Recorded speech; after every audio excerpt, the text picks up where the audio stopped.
listening to Combat Sports UK. Combat Sports UK. Rob Smith here for Combat Sports UK. I'm delighted to be joined by the current IMMAF champion, Amy Scully. Amy, how are we doing? I'm doing amazing. How are you? I'm very good, thank you. And so the reason for the interview today is you've got a big title fight coming up. You're fighting Monique Edwards at the Shock and Awe card. So just talk to me about this fight. What do you know about your opponent? Have you done much research into her? I've done a bit of research. Like I watched a couple of her fights. I know she's definitely very talented and she's won multiple titles across the UK. So I'm really excited to kind of put myself up to the test, especially at a higher weight class. It's going to be nice to kind of try out strawweight like properly and kind of really test myself against like a tough opponent. And so you talk about moving up in weight class. As you look to go pro, because I feel like atomweight, there's not a great deal of like promotions that have the weight class. I don't really think there's any at all. I know the UFC have kind of flirted with the idea. I know they've kind of mentioned it, but so are you looking to maybe go, when you eventually go pro, you're looking at maybe strawweight will be your weight class? Yeah, that's what I'm thinking because it's very easy to kind of, lose the weight once, if the UFC is the main goal, obviously. And if they ever made an weight, I could definitely lose the weight and cut down.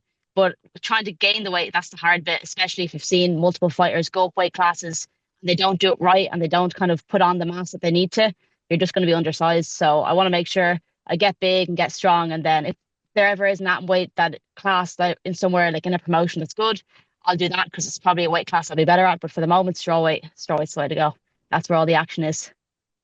And to be fair, you're still very young in your career. You're only 20 years old, so you've got plenty of time to kind of gain the weight to be a solid strawweight. So I think you've got the time on your hands. I think some people might come into it a little bit later on. They might be in the late 20s and it might be a bit harder for them, but you're still very young. You've got plenty of time to put that weight on. And so we'll talk about this fight. Obviously, you said you've researched into Monique. Where do you think you kind of match up best with her? Like what have you watched and think, okay, I can beat her in this facet of her game? Where do you think you match up best?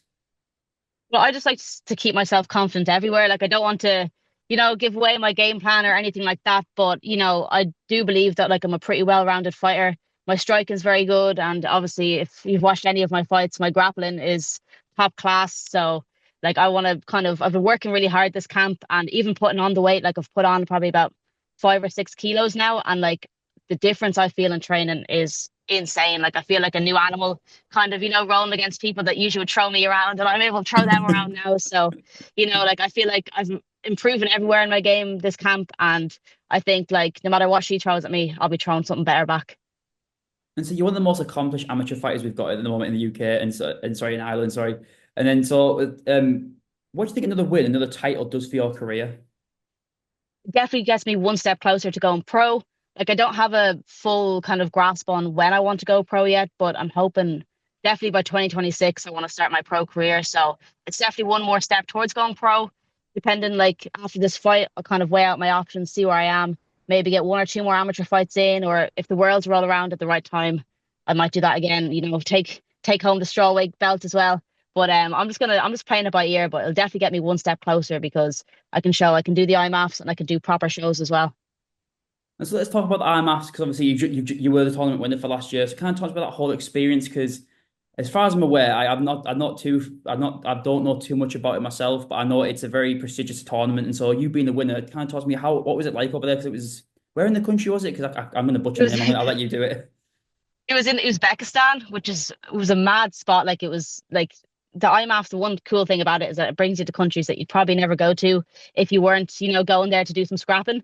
But it was unreal, and the setup compared to the year before because I won it in 2022 as well, and that was no 2023. I don't even know what year we're in now. The years are coming in too fast, to be honest. I'm still stuck in 2020.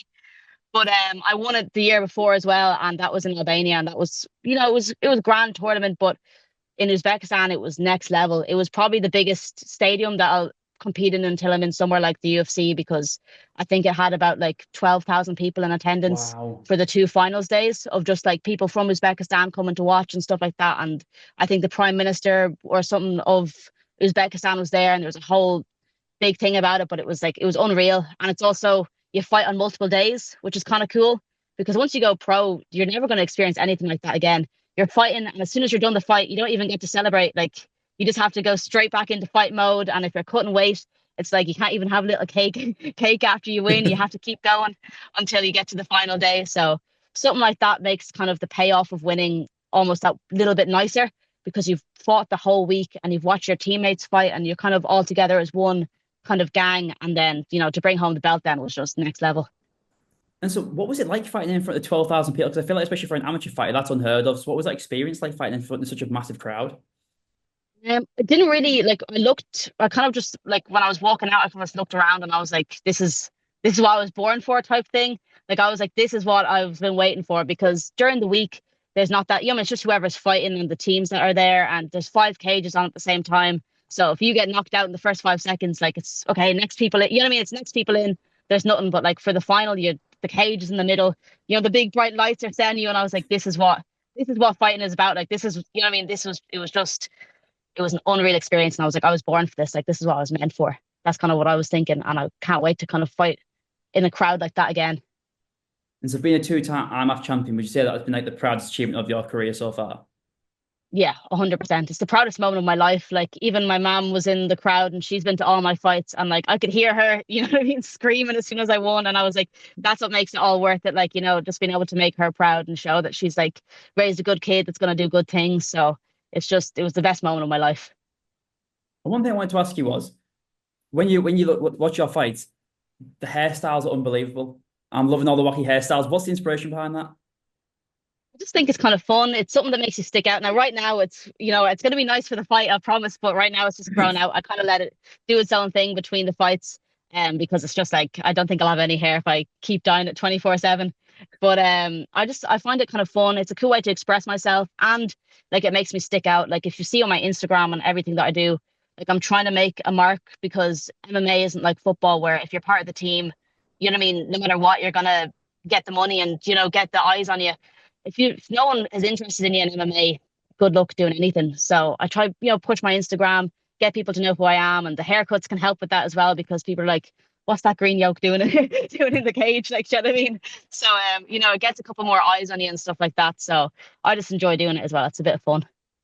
And so you kind of just answer my next question. The next question is going to be about, like, I've noticed you really push your social media because nowadays, like you said perfectly, you have to kind of build your own personal brand. It's as much as like it's MMA should be about how good you are as a fighter. It's not. It's not really like that anymore. Since the rise of Conor McGregor and these types and like Ronda Rousey's, like you have to have a personal brand, and you can. I think you do a very good job of that. So was that a conscious decision to say like, look, I know if I'm going to make it big, people need to be watching me, not just for my fighting ability, they need to be watching me for my personality.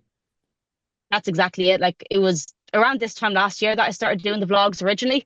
And it was because I couldn't find any fights at all after I'd won the worlds. Like it was just really hard to get matches at atomweight, and it was just hard for people to be interested in, like, because being a girl and then also being in the smaller weight class, a lot of shows, it's about ticket sales and stuff like that. So I was like, I'm going to people to know who I am, know that I'm in business and I'm not just, there to do a couple of scraps. Like I'm here to kind of take over and really make a statement in Irish MMA. And so we'll talk about the Shock and Awe, like the Shock and Awe event. How excited are you to be fighting on such a prestigious event? Because I know in the UK, in the UK scene, it's one of the best amateur events we've got. So how excited are you to fight on this card? Oh, I'm buzzing. I can't wait. Like I haven't been to one of their events before, but my coach Richie and Gary's also fought in it before and he's fighting on this one. They've told me about it, and like it, even from watching it online, like I've watched a couple of them, it looks like a class setup. It looks like, the top level that I'll be doing at amateur. So I'm so excited to kind of be on such a great show. And, I'll also be fighting for the belt, which is also another awesome thing that I'll be doing. Like, I can't wait. And so my final question before I let you go, because I don't want to keep you too long because you've took the time to come in your work break. What's your official prediction for the fight? I think I'm going to submit her. That's it. I think so. Like, I think my jiu-jitsu game's gone to the next level. Like, I've been training in Brew grappling with Sam McNally and with my coach, Richie Smullen, as well. And we've been working really hard on my grappling just to make it elite level. And I think it's going to end in a submission, definitely. So you kind of mentioned that if anyone watches your vlogs, you train, you literally constantly, you're the working or training. It feels like literally you live for this. Was that like, do you just dedicate yourself to the game? Is that how you've seen so much success? Just like doing 2 sessions a day when most people want to do most people struggle to do one a day. You're out there doing 2. Oh yeah, it's like 2 a day, every day. And like once, like I won't be working at the job and working out much longer. And once I'm going to start coaching. And once I'm doing that, I'll be back to 3 a day every day, because when I wasn't working, I was doing 3 sessions a day, every day, working hard. So, it's all I think about. It's all I do. When I go to sleep, I'm dreaming of training. When I wake up, I go training, so it's like, it's all I do. And I enjoy it so much, which is the most important thing for me. Like if I ever started to not enjoy it, I think I just wouldn't do it anymore, because, the blood, sweat and tears you put into it, it's not worth it if you're not smiling at the end of the day. So I think that's kind of the main thing. As long as I'm enjoying it, I'll be training every day, no matter what. But you can during this interview, you've had a smiling face the whole time. You can see how much you love just talking about. You love how much you love the sport, and so I think all this preparation, all this love, I'm sure you'll have so much success in your career. And I want to wish you the best luck on the Shock and Awe card. Thank you so much, and thank you for having me on. No, it's my pleasure. So once again, Amy, thank you very much for coming on.